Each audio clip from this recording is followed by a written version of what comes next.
You know him, a very prominent professor from Princeton University who's written on the international order that the US created after 1945. And that will be at 4 p.m. next Friday in Hardin Hall. So not Harris, Hardin, which is the bunker of central administration downstairs in the conference room, and hope to see you there for another interesting talk as well. Without further ado, I'm not going to say too much about Joe Nye, the CV, and his accolades could go on for quite some time. Just very briefly, Joseph Nye is Dean Emeritus of the Kennedy School at Harvard University. He's also the Distinguished Service Professor at that institution. He's a member of the Belfast Center Board of Directors and has previously been Associate Dean of Arts and Sciences at Harvard as well. In government, he's had a variety of roles, and I'll just mention a few here. Deputy to the Under Secretary of State. He served as the chairman of the National Intelligence Council and has been Assistant Secretary of Defense for International Security Affairs. He received his bachelor's degree at Princeton, just in 19, just put in the rest later. 1900. There's a Rhodes Scholar at Oxford and received his PhD at Harvard. He's also a fellow of the American Academy of Arts and Sciences. He's the author of numerous books. In fact, one of the first books I read when I just started my graduate training back in the Netherlands was a book by Joe Nye, looking at regional integration, peace and parts. Subsequently, he did one of the most interesting books foreshadowing the move to globalization, and the book that he co-wrote with Cohen, Power and Independence. Subsequently, this last few books that he's done, he's been looking at the different facets of power. Powers to Lead in 2008, Soft Power, the Means to Success in World Politics in 2004, as well as The Paradox of American Power in 2002. So, what is he going to talk about today? The future of power. So, I'm very happy to welcome Joseph Nye to Northwestern. Please join me in welcoming as well.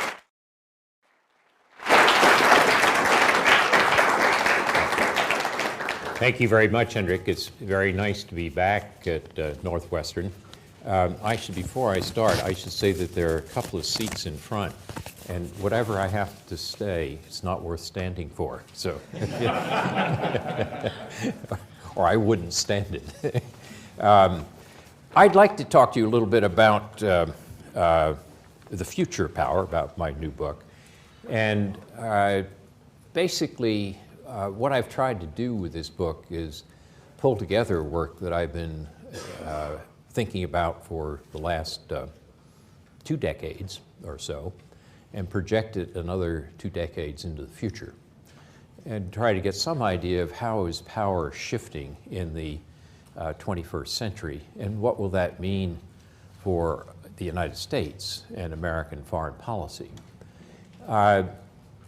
The gist of the book is that the information revolution and globalization is producing 2 major power shifts in this century.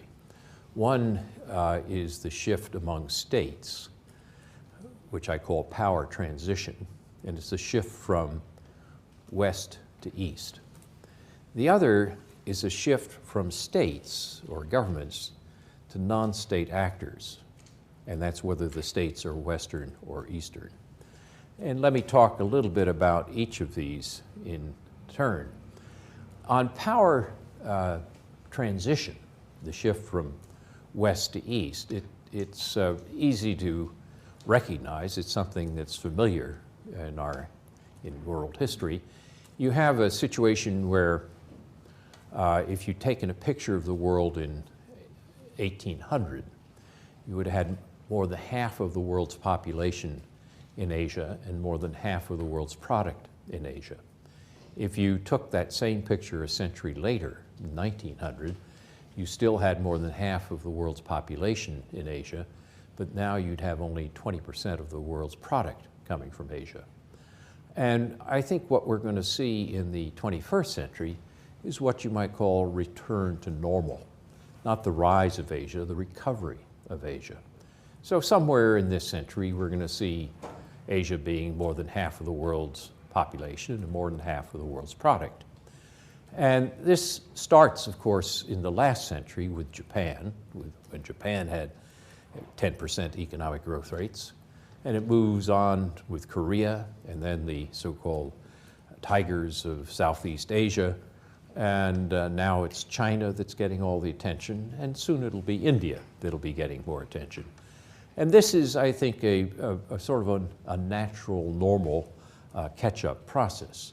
But it does mean that the center of the world economy, which has been located in the West, is likely to be in the Eastern Hemisphere in the next, or in this century, after the next few decades. So that's power transition. And I'll talk a little bit more about it because we often call it the rise of China, but it's so much more than that. So let me come back to this recovery of Asia and what that means for power transition later in my lecture. But let me say a little bit more now about power diffusion, which is the shift of power from states or governments to non-governmental actors. And this is largely a product of the information revolution. There's been such an extraordinary change in the cost of computing and communication that you've seen something we haven't seen before. We've seen information revolutions before, but we haven't seen this extraordinary reduction in cost of information. To illustrate this, if you look at the price of computing power, it declines from 1970 to 2000, it declines 1,000-fold. If the price of an automobile had declined as rapidly, you could buy a car today for $5. Now, anytime the price of something declines that dramatically or that rapidly, the barriers to entry go down. Give you an example or two. In 1970, if you wanted to have the capacity to communicate simultaneously from Evanston to Johannesburg to Beijing to Moscow and name 2 or 3 other cities, you could do it. Technologically, it was possible, but it was very expensive. You needed to be a government or a large multinational corporation to be able to do that. Today, any of you can do that for free by Skype. I mean, this is an extraordinary reduction of the barriers to entry. Or to give you another example, when I was working in the Carter administration, the United States and the Soviet Union had the capacity to take a picture of any place on Earth with 1 meter resolution. And we in the Soviets spent billions and billions of dollars on this. And it was so secret that if I had told you what I just said in 1975 or 78 or something, I'd be thrown in jail. Today, any of you have that capacity by going on Google Earth for free. So this is an extraordinary change. I mean, it's not that information revolutions are new. I mean, Gutenberg led the way for the Protestant Revolution. But the idea that everybody could afford a Bible and could read, and that quickly, that's new. And so we have a change in world politics, not that the state has become obsolete or that the governments aren't the most important actors, but that the stage of world politics is much more crowded. There are a lot more actors who now can pay the price of entry into being significant parts of the game. And some of these actors are good and some of them are bad. I would argue that, say, Oxfam, or a non-governmental organization that tries to deal with poverty or disease in Africa, the Bill and Melinda Gates Foundation, for example, which has programs that are sometimes larger than government aid programs. This is on the good end of the spectrum. On the bad end of the spectrum, you have Al-Qaeda, which essentially has been able to use the internet to organize and coordinate in ways that it greatly enhances destructive capacity. And if you think of the implications of this, it's worth remembering that Al-Qaeda was able to kill more Americans on September 11th, 2001 than the government of Japan was in 1941 at Pearl Harbor. That's the privatization of war. That's also something which is quite different in the politics of the 21st century. I think you can take this further and think about the circumstances in the Middle East today and what we're seeing as an example of this diffusion of power. If you look at Egypt, the conventional wisdom was that you had two choices. You either chose the autocrats like Mubarak, or you chose the religious extremists like the Muslim Brotherhood, and there was no middle.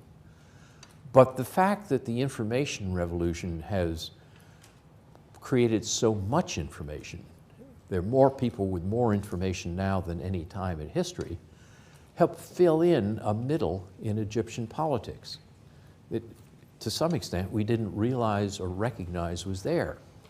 And it also provided this group of information-empowered individuals in civil society to coordinate with each other through Facebook, Twitter, and other such devices.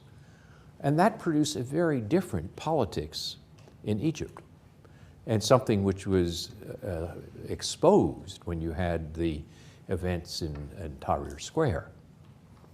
So I think this diffusion of power is very definitely changing world politics.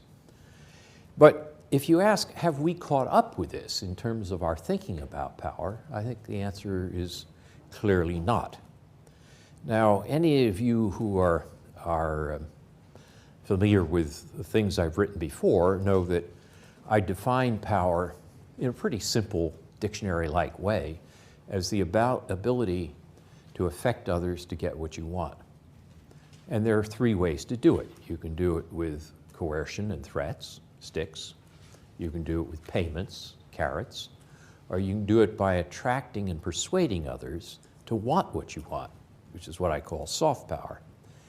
And the more that you can use soft power, the more you can save on carrots and sticks. But in practice, you need both hard and soft power, and the combination of those in appropriate strategies is what I've called smart power. Now, if you look at the way Americans think about power, we don't really catch up with this full dimensionality of power. We tend to think very much in traditional terms, primarily in terms of hard power, and not soft and not combinations of the two into smart power. The famous Oxford historian A.J.P. Taylor, when he wrote his magisterial book on the struggle for mastery of Europe, defined a great power as a country that could prevail in war. So that was clearly a hard power, military power-based definition. And that still persists. But you could make a case that in the information age, it's not just whose army wins, it's also whose story wins. And if you don't have a narrative or a story, you're not able to use your soft power to attract others. And again, Egypt is a great example of that. The army is tremendously important in Egypt. That's hard power. But the narrative that appeals to those people in Tahrir Square is also very important for what happens in Egypt. And that, I think, is something we haven't quite caught up with. Indeed, when you think about how Americans talk about power, we are always willing to spend a lot of money on the Pentagon, rarely willing to spend much on the State Department. And if you look at American government, we have one giant, the Pentagon, and a lot of pygmies. I say this not as somebody who's anti-Pentagon or anti-military. I was an Assistant Secretary of Defense, but just as an analyst describing where American treatment of power, where we put our resources is today. Or as a congresswoman friend of mine once said, you're absolutely right about the importance of soft power, but I can't stand up on a political platform in the United States and talk about soft power and get elected. That's something wrong with our political discourse. If we can't think of the full toolbox of power resources to develop a successful strategy, we have a problem. It's interesting that the United States is not the only country that thinks or fails to think about soft power. In 2007, President Hu Jintao of China told the 17th Party Congress of the Communist Party that China needed to invest more in its soft power. If you think about that, that's a very smart strategy for China. Here's China increasing its hard power, both economic and military, and when your hard power increases dramatically, you're likely to frighten your neighbors, and they're likely to form coalitions to balance your power. But if you can increase your soft power simultaneously with your hard power, you appear less threatening to neighbors, and you're less likely to generate those same coalitions to balance your power. So when Hu Jintao told the Chinese Communist Party that China needed to invest more in its soft power, that was a smart power strategy. But as I'll say a few minutes from now, the Chinese haven't been as good at implementing it as they have at pronouncing it. So in that sense, we and the Chinese perhaps share something together. Now, let me turn from power diffusion back to power transition, and to think about the question of how we understand this recovery of Asia, and particularly the rise of China. The narrative that we use all too often to describe what's happening is a story that's called American decline, or the rise and fall of great powers, to quote Paul Kennedy. And the argument here is that the United States is past its peak. It's past its prime, that it is a country in decline, just like ancient Rome or Victorian Britain, Edwardian Britain, I should probably say, and that this is just the process of American decline that we're seeing. So we have the rise of China and the decline of the United States. I think this metaphor of decline is extremely misleading as a way of describing the transition of power that I've described, for several reasons. First of all, countries are not like people.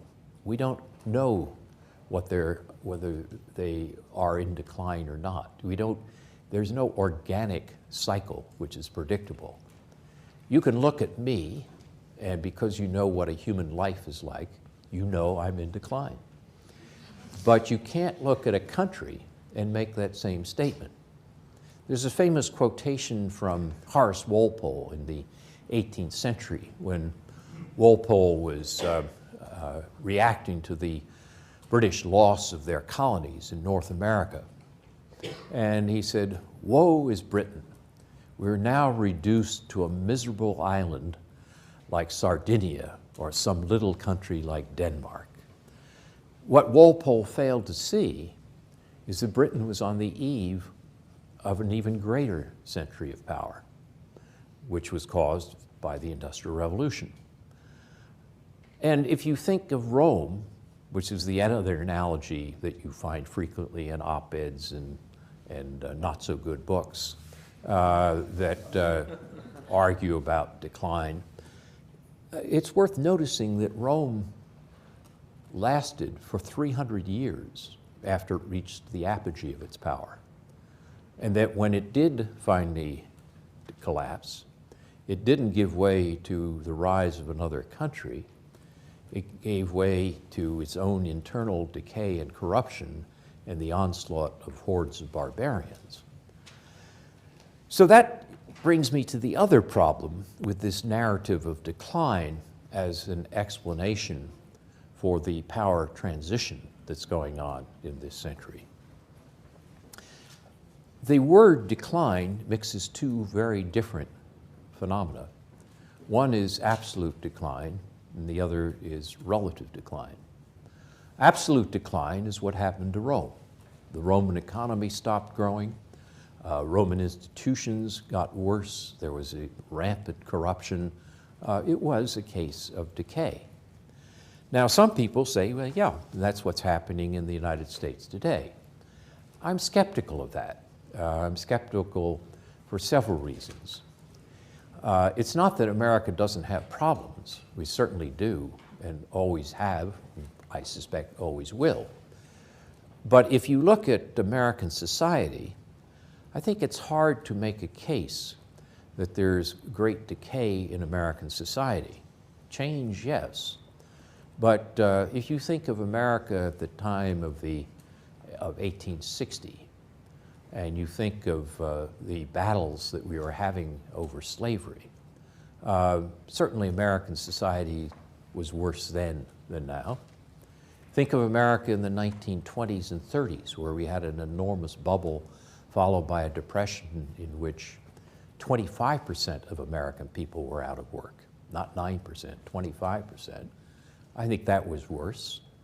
Even if you look at the 1950s, where you had McCarthyism, which inhibited people expressing their political opinions freely, where you had, before Brown versus Board of Education, segregation, racial segregation in schools, and where opportunities for women, let's say in employment, were strictly limited. I would think society is better today than it was then. But in any case, it's different. The big problem we have is to make sure that when we make these comparisons, we don't take the good in the past and compare it with the bad in the present. You have to compare goods and goods, bads and bads. And I think it's hard to make a case when you treat it that way that the society is in decline. If you look at the American economy, yes, the American economy has huge problems right now. The debt, deficits, we're in deep difficulty there. And if you look at the questions of secondary education, whether we're developing human resources to the levels that will be necessary to deal with an information-based economy, there are big issues there as well. But it's also true that if you look at the rankings by the World Economic Forum in Davos of the competitiveness of economies in the world, they rank the United States as number 4 behind Switzerland, Sweden, and Singapore. China's about number 27.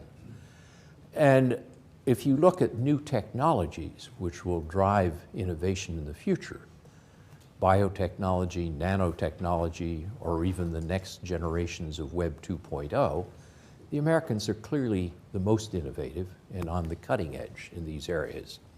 So this is not Rome, where you had stop of economic growth and decay and innovation. And finally, if you look at American politics, we are going through a particularly bad spell in American politics right now. Ultra-partisanship, continual complaints.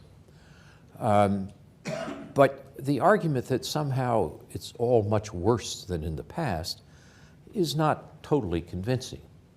If you go back to the origins of American government, it's worth remembering that, as the joke goes, the founding fathers created the government we have to be inefficient so that King George couldn't rule over us and neither could anyone else. And if you look at the partisanship among the founding fathers, Adams versus Hamilton versus Jefferson, bears a certain resemblance to what we see today. And there are periods in our history where we've gone through cycles of extreme partisanship and maximizing this inefficiency of our governmental system. But I think as we look at the question of American political institutions, it's worth remembering that we've survived for a couple of hundred years with these inefficient institutions, and that despite that, we are able slowly and gradually to adjust. Now, that still raises questions about whether we will this time. For example, if we don't come to terms politically with the budget deficit and we wind up spending as much on interest on the national debt in 10 years' time as we do on the defense budget, we're not going to be able to play the role in international affairs that we otherwise would, as well as a number of other problems.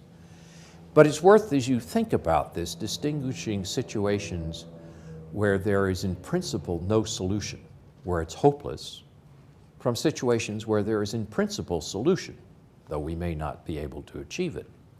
And if you look at the question, for example, of the American deficit reduction, there are in principle solutions.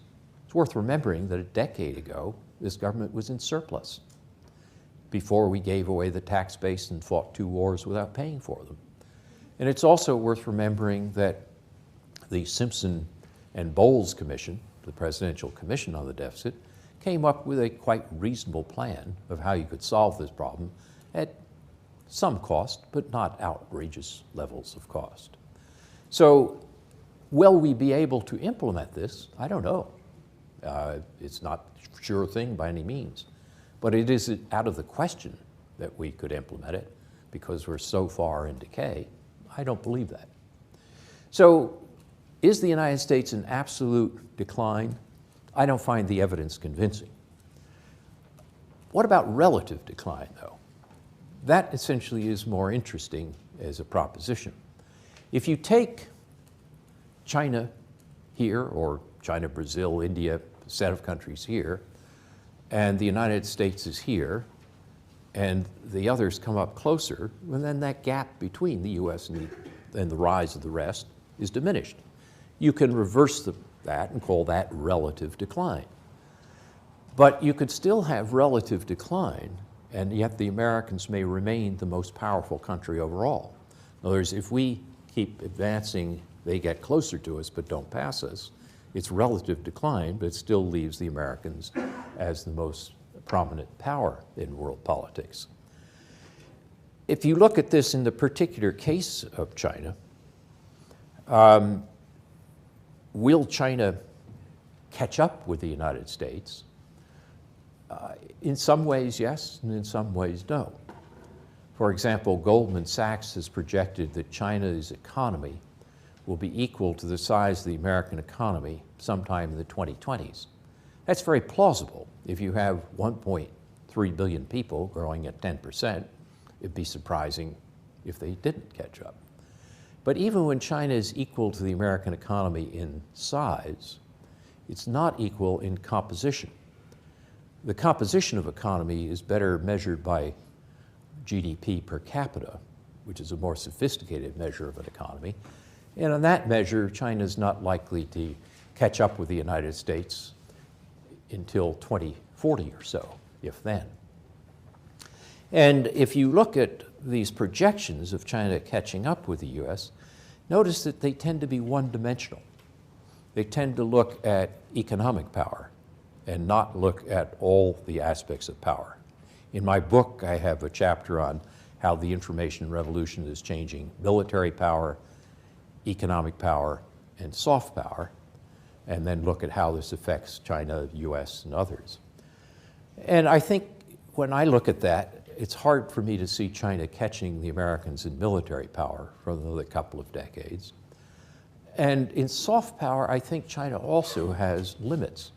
Even though Hu Jintao has told them to invest more in soft power, and they are spending billions of dollars to promote Chinese soft power, they're limited by the nature of the Chinese political system.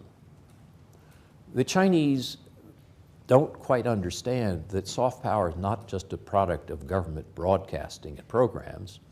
It grows mostly out of civil society. And when you can't relax and let your civil society run free, you limit your capacity for soft power. I was giving a lecture in Beijing University and a couple of years ago, and a student said, "How can we increase China's soft power?" I said, "I'll tell you the secret, but you're not going to like it." I said, "Get rid of censorship." I said, "Look at the ways that Hollywood has on American soft power. Look at the fact that Bollywood in India produces more films than Hollywood. Are you going to tell me that China doesn't have as many skilled directors and actors and actresses as India? No. It has them, but it also has many more censors. And I think that's very hard for the Chinese to catch up with because their system is sometimes called a market Leninist system. That basically the Leninist structure of the Communist Party, people don't believe in communism, but they want that structure for a ruling oligarchy. And you legitimize that structure with high economic growth and with nationalism and with a fairly rigid control. But that makes a system which is attractive and produces Chinese soft power in places like Zimbabwe or Venezuela, but not in China, not in Europe or other parts of the world. So China has this problem of what can they do to increase their soft power? They do things like stage successful Olympics, a wonderful Shanghai exposition that I visited last year, very impressive and attractive. And then they go and lock up somebody like Liu Xiaobo and prevent him going to the Nobel ceremony in Oslo, and they undercut that investment. So it's not surprising that the Chicago Council on Global Affairs, when it did a survey of soft power in Asia, found the US had much more soft power than China. I suspect it'll remain that way until you begin to see changes in the Chinese political system. Finally, on this question of will China surpass the United States in power, you have to look at the geopolitical situation of China. We talked about the rise of Asia. The interesting thing is that Asia is not one, it's many. And if you look at India, Japan, Vietnam, and others, they're very concerned about the rise of Chinese power. The net effect of that is they want an American presence. They want an American alliance. And that gives America a certain amount of power. It's as though the Mexicans and the Canadians were inviting China to have an alliance with them against the United States. That hasn't happened, in part because America has a soft power combined with its hard power, so that our geopolitical circumstance with our neighbors is very different from China's. So for this variety of reasons, I don't see China surpassing the United States. Though if you look at current American public opinion polls, a large portion of Americans think that China is already larger than the United States. Now, you might say, so what? Why does it matter? Isn't this just like being a Green Bay Packers fan and saying we're number one, the Bears are number two? Well, in some ways it's important not to overvalue power. Power is not good or bad per se. Power is a lot like calories in a diet. Too little and you expire, too much and you become obese. The important thing is to get a sense of proportion about power relations and how they can be used. And that matters because when you miscalculate power relations, you can get policies which can be very destructive. It's conventional wisdom among all political science students that there's something called hegemonic transition theory, that the Peloponnesian War, which tore apart the Greek city-state system, was caused by the rise in the power of Athens and the fear it created in Sparta. And World War I was caused, which tore apart the European system, was caused by the rise in the power of Germany and the fear that created in Britain. And there's some who would argue that the 21st century will repeat this. You'll have the rise of the power of China, which will create fear in the United States, which will lead to some great conflicts. I think this is bad history. It's bad history because Britain had already been surpassed by Germany in its economic strength by 1900. If you believe what I said earlier, and I have a lot of substantiation, or at least facts and figures for this in the book, China is not going to pass the United States for another 2 or 3 decades, if then. That means that we have time to manage the rise of China. We don't have to panic. We don't have to succumb to fear as Sparta or Britain did. And that's important because we in China have a lot more to gain from cooperation than from competition. I think of power in the 21st century in the following way. I think of it analogous to the metaphor of a three-dimensional chess game. On the top board of military relations among states, the world is unipolar. The United States is the only country that can project military power globally. And I suspect it'll remain that way for another decade or two. If you go to the middle board of this three-dimensional game, the board of economic relations among states, here the world is multipolar. This is where Europe can act as an entity. And when it does, Europe's economy is larger than that of the United States. And the Americans' power can be balanced by Europe, China, Japan, and others. But if you go to the bottom board of this three-dimensional chess game, the board of transnational relations, things that cross borders outside the control of governments, whether they be, let's say, terrorists or criminal gangs or cyber terrorists or impersonal processes like climate change or pandemics, nobody's in charge. Power is chaotically organized and distributed. And it makes absolutely no sense to take the categories that we use for military or economic power and apply them to this bottom board. This is the area where the diffusion of power that I started with is creating, by non-state actors, a new set of challenges. And we need to reframe our categories to be able to understand how we deal with it. The only way you deal with that list of things I just described for you is essentially by eliciting cooperation among governments. And that's going to require a lot more of your soft power to help persuade and attract others. And that means that as we look at these new kinds of threats, the new kinds of problems, we have to realize that we need to spend much more time on the positive sum dimensions of power and not just the zero-sum dimensions of power. If China develops a greater capacity to improve or reduce the carbon intensity of its economic growth, that's good for China, it's good for the United States. If we and China both develop capacities to work together to deal with cyber terrorism, it's good for China, it's good for the United States. So in that sense, we've got to start thinking about a new set of issues that are now more prominent on the international agenda as a result of the diffusion of power, which are, in fact, changing or affecting this transition of power. If you look at the American assets here, you'll notice that the capacity of the United States to create networks, as Anne-Marie Slaughter has written about, to preserve institutions, as John Eikenberry, who you'll hear next week, has written about, is unsurpassed. There's no other countries that have been quite as good at this.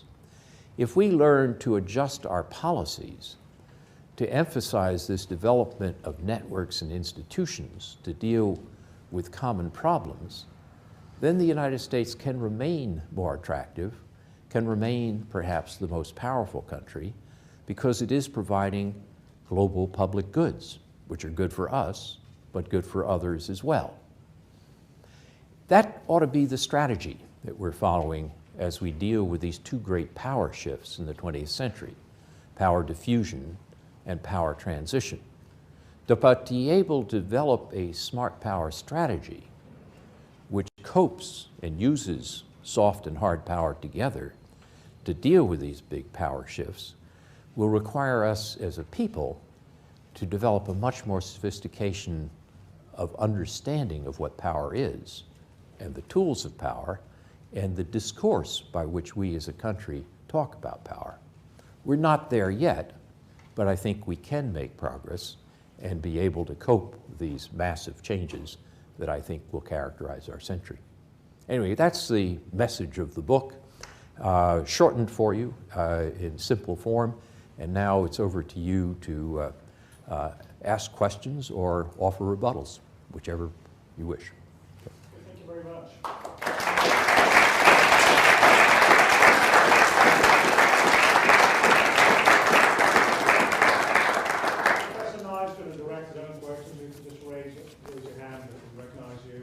Yes. I do often say that the comments relatively short, because I'm back to it, that's fine, but if it goes out, I don't know, next slide, soft power, ask you Yeah. And why don't we, Henrik, why don't we add, if you could introduce yourself. There's one target that you, is me.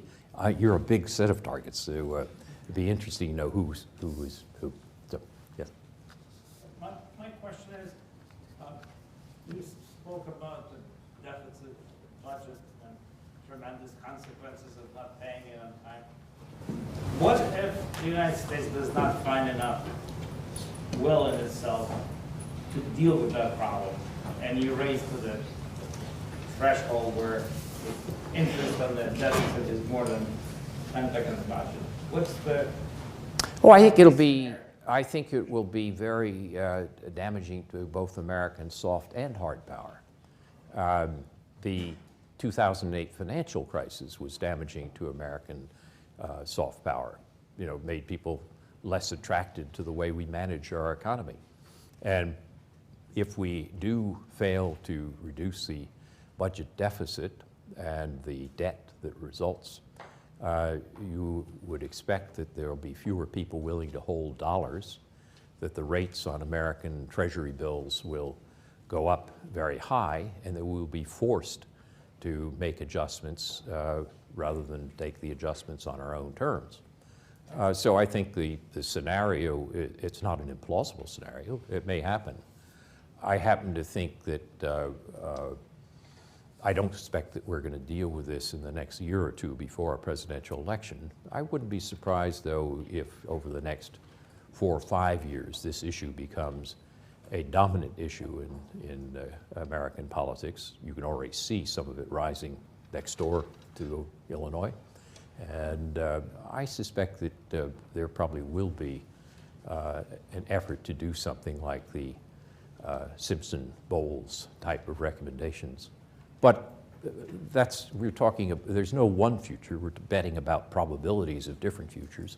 I think that's more likely, but the alternative future that I described for you in answer to your question also has a non-trivial probability. Yes? In your vision of seeing institutions as a source of American power into the future, do you see the U.S. pursuing modifying existing institutions, or a vision of creating new institutions to better suit its needs? Well, we already are modifying the existing institutions. We now have a G20 instead of a G8. It's also worth noticing that as we think about institutions, we should think about multiple institutions for different purposes. The Europeans have a phrase for this they call variable speeds or variable geometry. And so the UN plays some roles for some things, and it's useful for that. It's not useful for other things.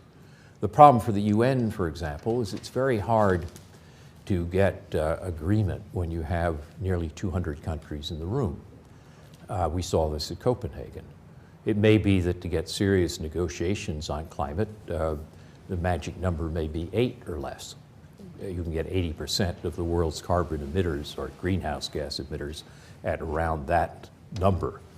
And then you could get an agreement in principle, which you then take to the UN for legitimization. Similarly, on issues related to financial problems, you may find that you need a variety of institutions. A G20 may act as a, if you want, an agenda-setting institution, but the actual implementation may be through the IMF, which has the bureaucracy, the budgets, and the staff to, do the follow-up type work.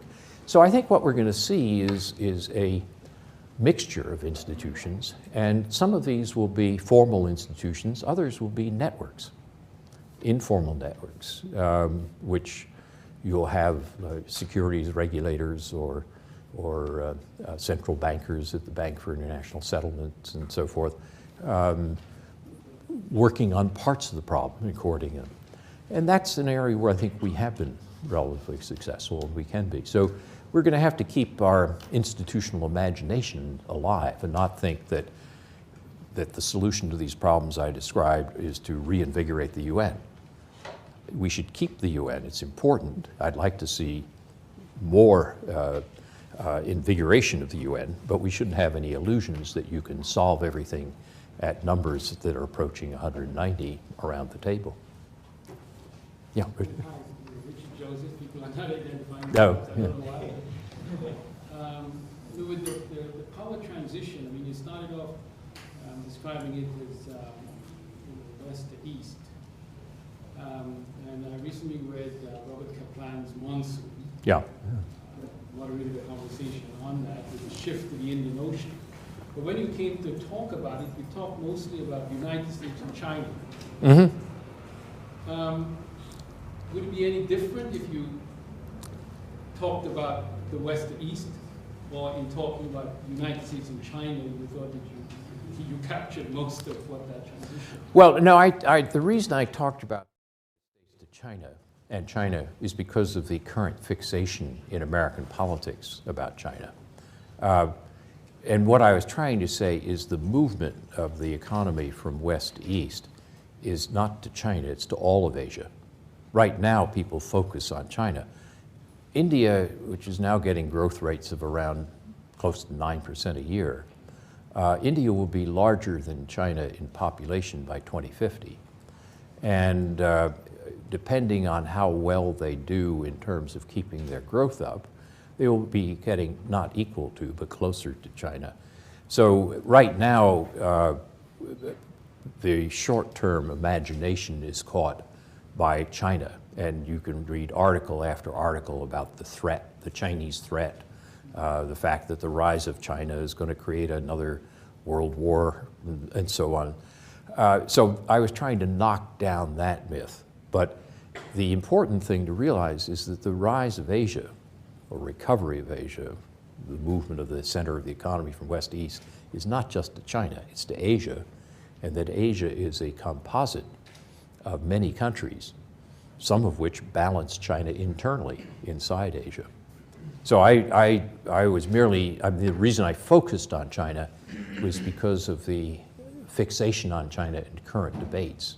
And what I was really trying to say is we should ease up, relax a little bit. We shouldn't be so fixated on it. Yes?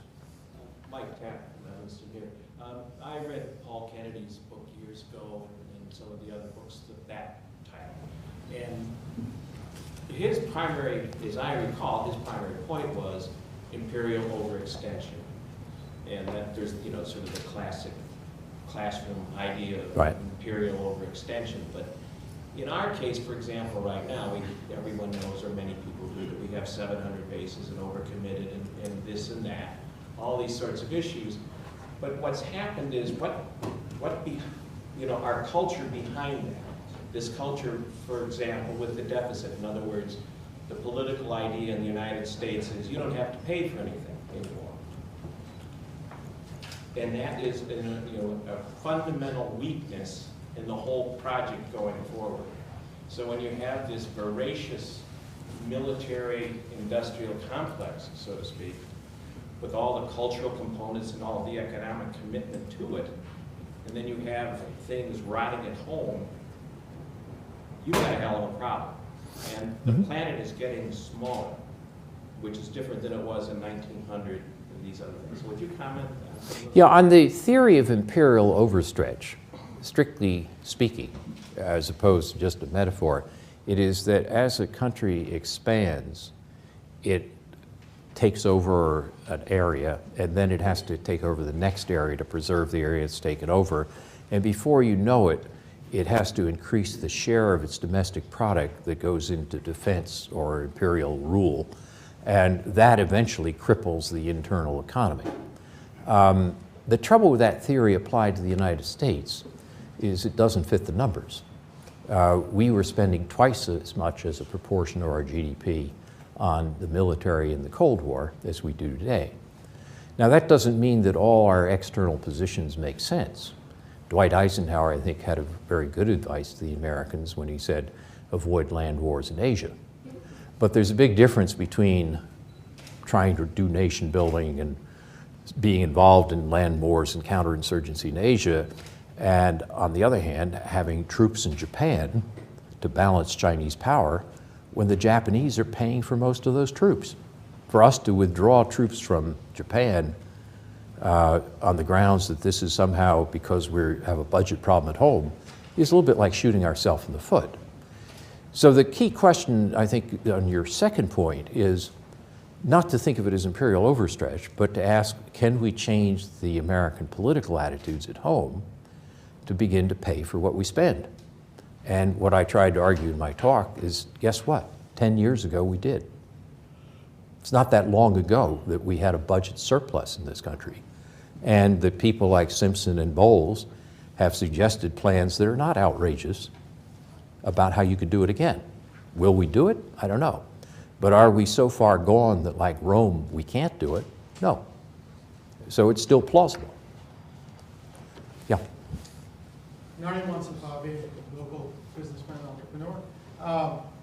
The first time I heard the term smart power was in the context of being in Europe, hearing it from Germans. Actually, I was in Spain, being used, and it was an intriguing notion for me at that time. I had hardly heard it in the United States. Then a few years later, started to hear that term being used in the United States also. And it was in context of European Union policy. What I am wondering is that, do you think that the European Union as an experiment has been more successful at using that notion? Because it seems like the American self-conception of power is about ability to project military power all over the world, primarily, not necessarily totally. And the Chinese is all about scaling up economic production. And you get a lot of media fascination around those issues. But very few people are noticing that the European Union, however flawed and problematic it may be at this moment, is an experiment that's been successful at seducing non-member countries to jump all over themselves to join in. Mm-hmm. And that seems to me that it's a successful application of the concept of smart power. Am I right or am I wrong? No, I think that's right. I think one shouldn't underestimate the success of Europe. Right now, everybody's very gloomy about Europe. But in fact, Europe is an extraordinary success. If you think of the way they've transformed the ways that states relate to each other, so that, here are France and Germany that went to war 3 times in, 70 years and tore Europe apart. The idea of France and Germany going to war in this century seems unthinkable. That's a huge accomplishment. I mean, a very, very big accomplishment. That plus the quality of life in Europe, the way Europe deals with issues, has given Europe a good deal of soft power. And it's intriguing that when you had first the removal of dictatorships in the south of Europe, Greece, Spain, Portugal, you basically found them attracted to the European idea. When the Cold War collapsed, and you had the center of Europe, which was up for grabs. Remember our colleague John Mearsheimer said, back to the future. Germany would withdraw from NATO, develop its own nuclear weapons, and Germany and Russia would compete for the center of Europe just the way they did in the 1930s and the 19th century. Doesn't look like that. And one of the reasons is the extraordinary attractiveness of the European model, drawing those countries to the West, to Europe. We shouldn't belittle that. That's an amazing accomplishment. So Europe has lots of problems today, but you're right. However, when I give talks in Europe about smart power, I say the Europeans should remember that smart power is a combination of hard and soft power. The Americans may not invest enough in soft power. The Europeans don't invest enough in hard power, with the exception perhaps of Britain and France. So being able to do both, I think, is the secret to a smart strategy. But in many European countries now, there's a denigration of hard power or military power, which is perhaps too extreme. But overall, I agree with you, Europe is a success. Yes? Hi, my name is Peter Slevin. I'm doing some teaching here on in international studies. Following up on that and thinking about hard hard power, when you think of the influence of the United States abroad, particularly as a state, what are the implications of the battles in Iraq and Afghanistan going forward? I mean, I realize neither war is quite resolved, so it may not be entirely possible to say, but how do you see that going forward and what that means to the U.S. image and influence abroad? Well, what we do know is that the Iraq War had a very negative effect on American soft power. You measure this by polling results. In Europe, the United States lost about 30 points on average in Western Europe of attractiveness, as polls show. And in the Muslim world, it was even worse. It's interesting that in Indonesia, which is the largest Muslim country in the world, 3/4 of Indonesians said they had an attractive view of the United States, or a favorable view of the United States in the year 2000.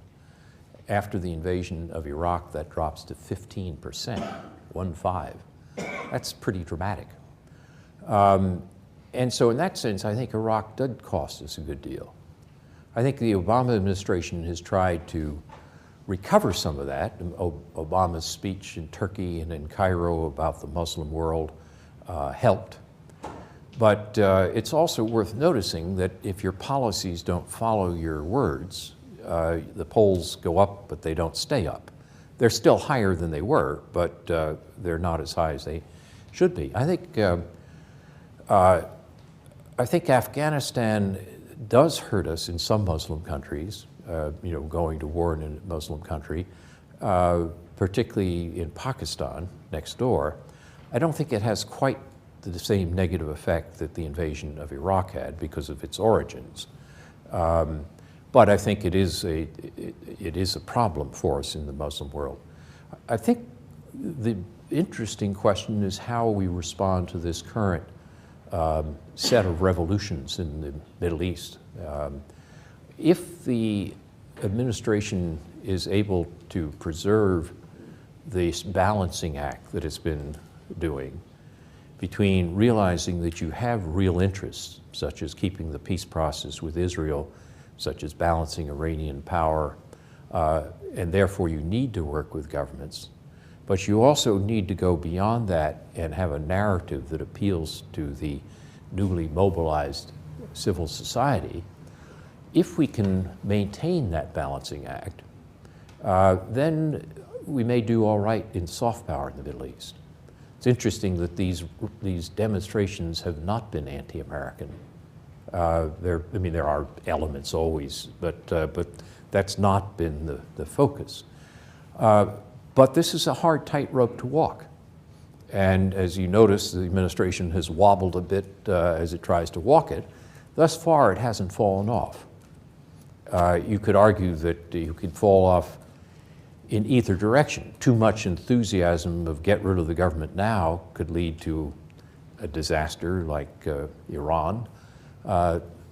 Too much emphasis on stability in the short run, backing the government, could lead to a disaster in which you have short-run stability and lose dynamic stability that need to set a track or a narrative for the future.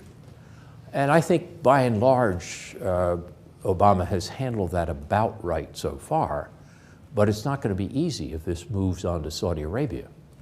And the reason it's not going to be easy is because if you have a chaotic situation in Saudi Arabia, which is the source of 1/4 of the world's oil, you're going to get another recession that will make the last one look modest.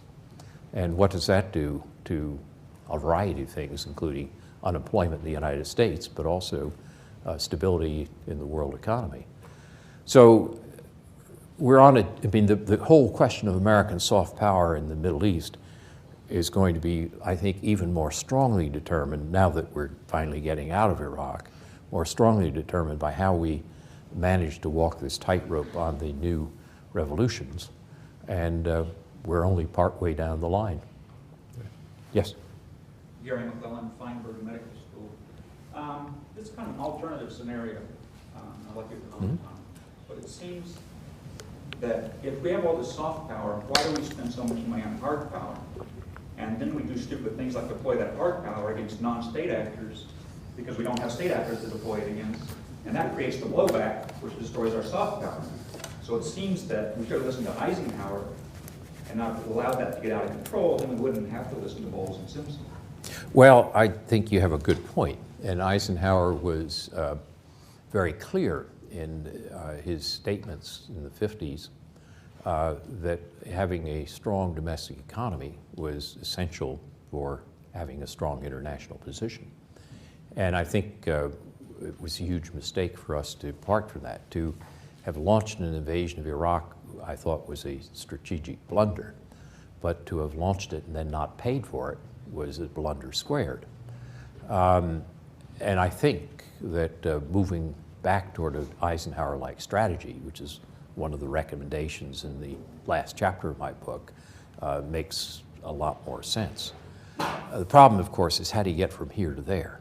You know, you could argue that what Obama is doing now is trying to build up in Afghanistan in order to build down, to get to a strategy which doesn't have that same heavy footprint. So you'd have a lighter footprint at the end of this. But that's easier said than done. I mean, that's the theory of the case. We have to see whether he can pull it off. So you think that domestic political institutions do have the will to tame our military? I think so. I think if you look at Simpson Bowles, they are calling for cuts in the big four: defense, Medicare, Medicaid, and Social Security. Of those, Social Security is relatively easy to fix, you know, a few percent adjustments. Medical costs, as you would know better than I, is the area which is going to be much harder to control rising costs. On the military, the kinds of 15% reduction in military budget that they're talking about, I think is feasible. It will be more feasible after you don't have American troops fighting in the field, where it becomes very difficult to say we're not fully supporting people who are risking their lives. But if you can begin a drawdown in Afghanistan, which the current plan is to, as they say, to turn over Afghan security to Afghans by 2014, then I see this as much more feasible in the American political system. Yes, Richard? Yeah. Richard Sobel. You talked about a three-dimensional chess game, and I'm curious how you see going across levels, particularly in the follow-up. To what extent is economic power translated to political power? You also talked about China as a market Leninist system. Do you see the economic changes in China leading to political liberalization? That would be another factor in how China will play out in the world stage. Well, the way, as you play a three-dimensional chess game, you have to look at the interactions across the boards as well. China's economic model, its success as an economy, helps China's soft power. It's not the only source of China's soft power, as I argued, but nonetheless, if you do well economically, that can improve your soft power. So there are clear linkages of that sort. And obviously, if you have a strong economy, it gives you a better base for building your military power. But on China, I think China will change over time, but it may take longer than we think. I mean, the argument that somehow China is locked in its current situation, I think, is wrong. The American ambassador to China, Stapleton Roy, a few years back, said there are more Chinese free today than any time in Chinese history. And if you look at how a Chinese individual had to behave in, let's say, 1975, and how they can behave today, it's vastly different. You had to wear a Mao jacket in those days. You had to have a permit as to where you lived. You couldn't travel overseas. I mean, there are many more freedoms that people have in China today, though China is still far from free. But as per capita income increases in China, and it's now about $6,000 per capita income in purchasing power parity, you're going to see more demands for freedom and for participation. And I think that's going to lead to a China that looks somewhat different in its political system over the next decade. In addition to that, the Chinese leadership, the generation of Chinese leaders that have been in power in the past have been Soviet-educated engineers. The next generation will be Chinese-educated. The generation after that will be Western-educated. So I think you'll see change in China, but I don't think it's going to make it look just like American democracy, and I don't think it's going to be all that rapid. Yes? Yeah, Jamie Merchant, School of Communication. Early on in your speech, or your talk, you mentioned sort of anecdotal evidence of a personal friend who, expressed the fact that she can't publicly campaign on a soft power platform. Mm-hmm. And you said that that points to a fundamental problem in the political discourse. Mm-hmm. So I was wondering if you could maybe say a little bit more about what specifically is that problem, and how would you account for it? Well, the United States has different myths in our culture by which we explain ourselves to ourselves. One is the city on the hill, which goes back to John Winthrop, which Reagan updated as shining city on the hill. That we stand up for our values, others are attracted to us. That's a very powerful source of soft power. The other is the lone cowboy who rides into town and produces order by shooting up the place. And those are both ways that we explain ourselves to each other. They're both parts of our culture. It's a lot harder. Reagan was good at expressing that first cultural myth. Obama's pretty good at it, but it's often a lot easier for politicians to use that second myth. I will stand for a strong defense, and so forth. And I think we've got to be able to talk about both, not just one or the other. There are some signs of progress. It's interesting that when Donald Rumsfeld was Secretary of Defense, he said he did not understand soft power. Explicitly said that, and it was clear that he didn't. But when Robert Gates became Secretary of Defense, even when he was still in the Bush administration, he came to Kansas City and gave a speech in 2007 saying the United States needs to invest more in soft power. It's interesting that it's the same year as Hu Jintao's speech. And he said it may seem odd that an American Secretary of Defense comes and pleads for more resources for the State Department, but that's the way it is.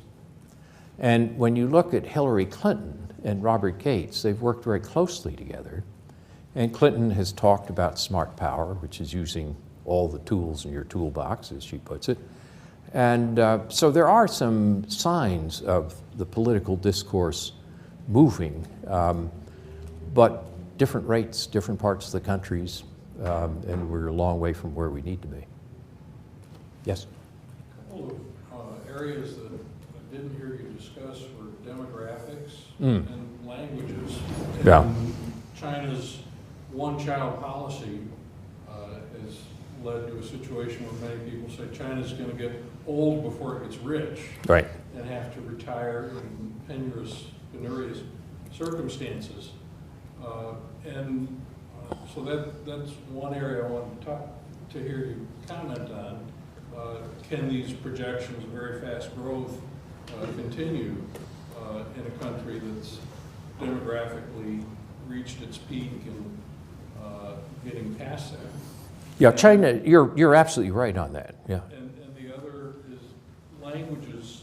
I don't know if we're ever going to see a major growth in Mandarin language media all over the world, but we're certainly seeing, even without U.S. government efforts, tremendous growth in the number of people who are learning English as a second language and following English language media. Yeah, I think both your points are important as sources of American power. They're in the book, but when you're giving a speech, you simplify. But if you think of demographics, China is, because of the one-child policy in the 20th century, After 2015, you begin to see a tapering off in the increase in the Chinese labor market, and the new additions to the Chinese labor market. And Chinese growth rates are going to, economic growth rates are going to decline as they get wealthier. That's a pretty standard regularity. What's interesting about the United States is it's the only rich country which will hold its demographic position or its demographic ranking. Today, the United States is the third most populous country in the world, and demographers project that in 2050, we'll still be the third most populous, whereas Europe, Japan, Russia, all other rich countries, almost all other rich countries, will decline in their demographic shares. And that's because we're a country of immigration. Now, we always complain about immigration. There's nothing new about that. You know, in the 19th century, you had a know-nothing party which wanted to exclude people like my Irish grandmother. And we're going through that again now. But fortunately, we're quite inefficient at it. And, you know, I had a very interesting lunch with Lee Kuan Yew, which again, I quote in the book, in which I asked him, do you think that that China will pass the United States in the first half of this century? He said he thought China would give us a run for the money, but not pass us. And his argument was largely demographic plus immigration. He said China has a pool of talent of 1.3 billion people to draw on. You have a pool of talent of 7 billion to draw on. And what's more, you can take these people and you recombine them in diversity, which makes them more creative than the Chinese can do with ethnic Han nationalism. I think there's probably a lot in that. So demography is one of our stronger suits. As for language, yeah, being the country which didn't invent, but nonetheless has the largest number of practitioners of the world's lingua franca helps.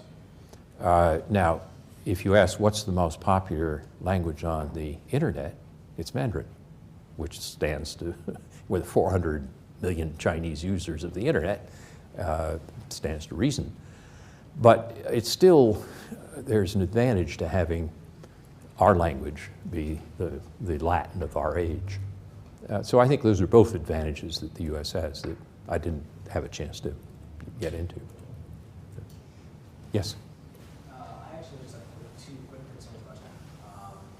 The first of which is, in terms of policy, there's the idea that China is very short-sighted, especially in terms of currency valuation and the issue. And they've shown that they're not truly a responsible leader in terms of they're sacrificing long-term gains for the trade benefit to that currency manipulation.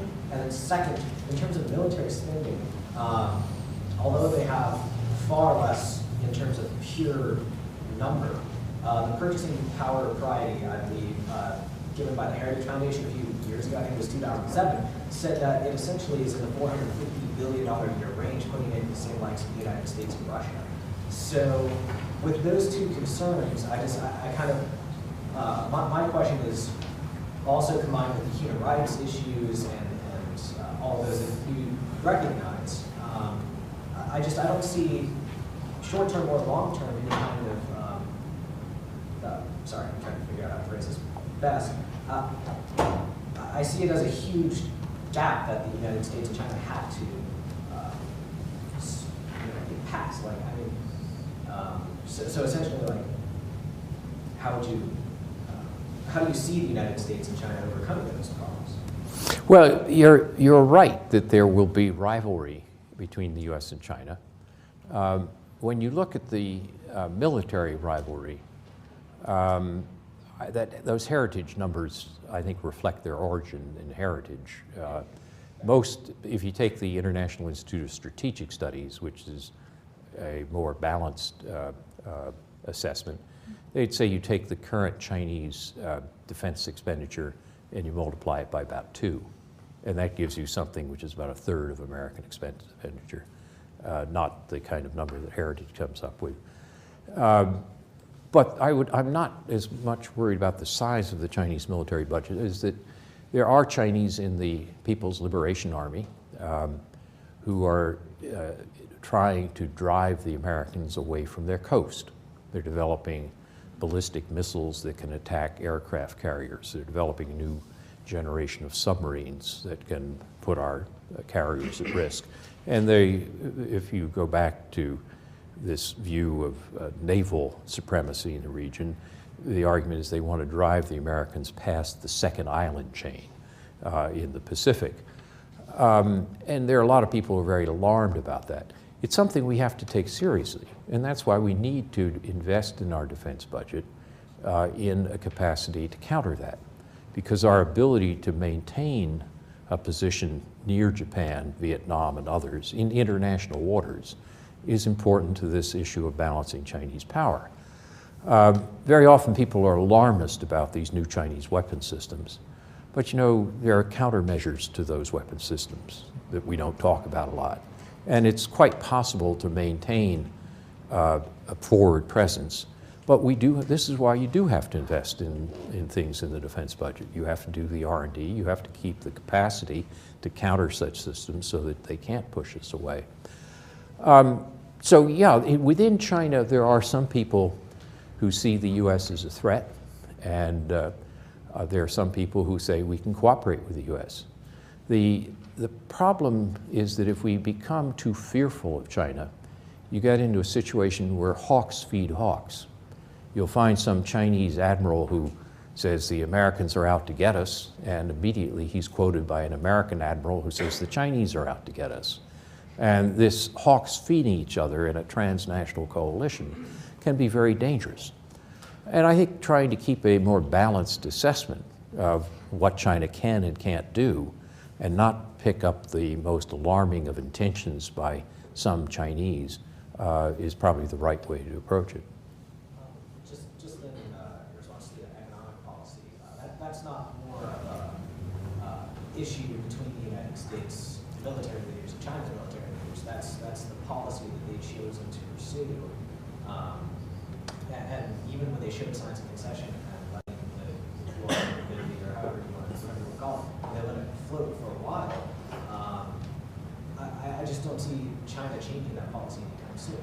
Well, you know, that's interesting, because when I was in Beijing in January, we had a meeting with a number of Chinese economists, and these economists who work for the central bank are very sophisticated, and they say, you know, we really need to let the renminbi float, or not float, but we have to revalue it, because it's bad for us what we're doing now. Not bad for you, it's bad for us. And then you say, well, why don't you do it? They say, because the power of the coastal industries that want to export is so great that they control the Ministry of Commerce, and the Ministry of Commerce is stronger than the central bank. Now think of that when we have these stories that people tell us about how China has this super efficient authoritarian government. Remember, you can build a high-speed rail, the Americans can't build a high-speed rail. Well, guess what? If you don't care about legal procedures and property rights, it's a lot easier to build high-speed rail. But also, when you come to issues like, would it be good for China to revalue the renminbi, Chinese will tell you yes, but we're blocked. Our government is so inefficient, we can't do it. So, you know, we have to realize that China has, we won't call it the problems of democracy, but they have the problems of a degree of pluralism. We've wanted more pluralization in China. We don't always like the results we get. Yes? Okay. Well, can we do yeah. Sarah Smersick, History and History Right. Studies.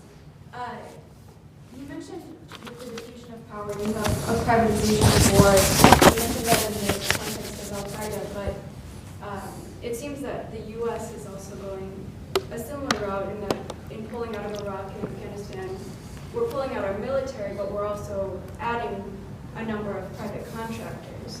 So in terms of shaping the discourse of what America means abroad in terms of hard power versus soft power, how do you think that is affecting our image, especially, I mean, if you look at Pakistan in the last few days with the Davis case. Right. Well, that appears to be not a contractor, but if the press is correct, a CIA employee, but I don't know that. I mean, I'm merely repeating what I read in the paper. But it's true that contractors present an image of the United States. And when contractors aren't held to the same standards as the military code of justice, they can present a very bad image of the United States. There's a danger of relying so heavily on contractors to carry out our foreign policy that we reduce the standards to which they're held. So there are some horror stories that go back all the way to the Balkans in the 1990s of contractors allegedly helping Bosnians and so forth, where you have a contractor being involved in rape or murder, and instead of being tried before a court-martial, as a soldier would be, they're whisked out of the country. Well, that's not good for American soft power. So your point is correct, that we ought to be much more careful about this privatization of war. There's a very nice book about this by a woman named Alison Stanger, who teaches at Middlebury, which was published, I think, last year. Yes? I can't remember the name of the book, but her name is Stanger, Alison Stanger, S-T-A-N-G-E-R. Yes? Damon Burchell, African American Studies and Political Science. You mentioned Web 2.0. Mm-hmm. You also mentioned on this third chessboard, the diffusion of power. Internet is the freedom of the internet plays a big part in this mobilization, right. And there's good and bad sides. You mentioned Amnesty International as an NGO on one hand, and Al-Qaeda on the other. So, what do you foresee as, lots of people talk about, well, how revolutionary it is that the internet is so open. But then there's also, of course, there's no guarantee that the internet is going to remain this open. You've talked about, for instance, the need to counteract cyber terror, et cetera, et cetera. What do you think about the future of the internet in terms of will it maintain as open? Will it maintain its openness? Particularly when you talked about China, you said, well, you were thinking about it possibly leading to more liberalization. So maybe you can. Well, it's a fascinating set of questions, and I've devoted a whole chapter in the book to what I call cyber power. We don't know the answer to this. I mean, the internet is a tool, and it can be twisted or used for good or for bad. People say, isn't it great to have Facebook and Twitter, which allow the Egyptians to communicate with each other in civil society? And it also allows the secret police to find out. You just go to a Facebook account, and you can track people much more easily. The internet allows us to spread ideas, and there are ways to work around the Great Firewall of China that sophisticated Chinese can do. I'll give you a little quick anecdote of that. China banned the word Egypt and Mubarak on the internet after the recent events. And so sophisticated Chinese bloggers would talk about Mu Jintao, combining Mubarak with Jintao from. So they're clever people can work around these things, but the key point here is that it can be used in different ways, for good and for bad. We want to try to, as Hillary Clinton said in her speech on internet freedom last week, we want to try to emphasize the good side, the freedom of the flow of ideas on the internet. But we can't control it. And it's also worth noticing that the internet can be used by people who want to do harm, who want to bring down the electrical system in Chicago in February, which, as you know, makes pipe trees. Can have the same effect as a bomb. So there are all sorts of dimensions to thinking about cyber power, which I didn't even get into this afternoon, but have gone into in some detail in the book. Some of them are good, some of them are bad, and our policy should be to try to steer them to the good side of that. But it's not going to happen automatically. It's just the fact that people can use Facebook and Twitter So can the secret police use Facebook and Twitter. So do you think more government regulation and intervention or ability to police the internet in the U.S. would be a good thing? Not in the terms that you expressed it. I think I don't think you want the government regulating the internet. I think what you do want is the government to, no, not even monitoring. You want to have the government passing laws which allow internet service providers to tell customers who have compromised computers, which now they couldn't care less. So it's compromised. It's part of a botnet run out of the Netherlands. I don't care. But if you said, sorry, you were, by not buying antivirus software and keeping it up to date, you are damaging a much broader community. And an internet service provider should have the legal authority to tell you that, clean up your software, and if you don't, to disconnect you. That's not monitoring, it's policing in one sense, but it's not monitoring. So there are a lot of things we could be doing to improve our security, our internet security, that don't make a Big Brother situation. Well, thank you all very much.